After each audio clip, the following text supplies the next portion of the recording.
আমাদের এলাকাবাসী ছাড়া হয়তো দূরের মানুষজন এই পুজো ও মেলার সম্বন্ধে জানবেন না।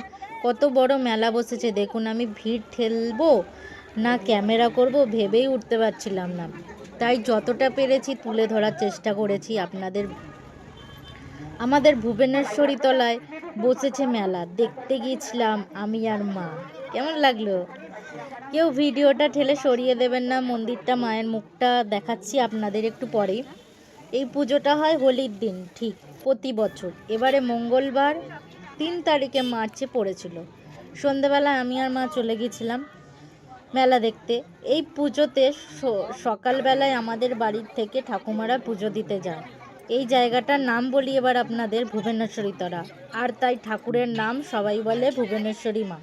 যদি ভুল বলে থাকি তাহলে যারা ঠিকটা জানেন কমেন্টে এসে সংশোধন করে দিয়ে যাবেন। এমন কোনো জিনিস নেই যে এই মেলার মধ্যে পাওয়া যাচ্ছিল না।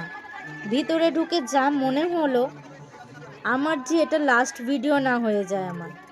আমি কোনো দোলনাতে চাপিনি, তেমন ভালো লাগছিল না। জাস্ট মেলাটা ঘুরে চলে এলাম। কিনেছি বলতে একটা চিরুনি আর একটা রুমাল, ব্যাস।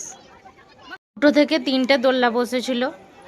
আর এই মন্দিরের চারিদিকটাও আপনাদের একবার ঘুরিয়ে দেখিয়ে দিচ্ছি। কেমন লাগছে অবশ্যই কমেন্টে জানাতে ভুলবেন না। নিজেকেও একবার দেখিয়ে দিচ্ছি, দেখুন। রংটা পুরোপুরি ওঠেনি, মুখের কি অবস্থা। যাই হোক বন্ধুরা, অ্যাভয়েড করবেন একটু।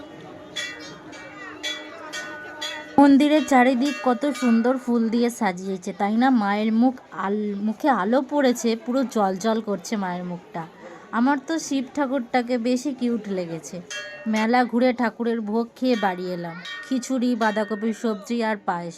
আমার তো ঠাকুরের ভোগ খেতে ভীষণই ভালো লাগে। এখানেও দেখুন কত ভিড় হয়েছে ঠাকুরের ভোগ খাওয়ানোর এখানে। আজ এই পর্যন্তই। আবার কোনো অন্য ব্লগে আপনাদের সাথে দেখা হবে। টাটা।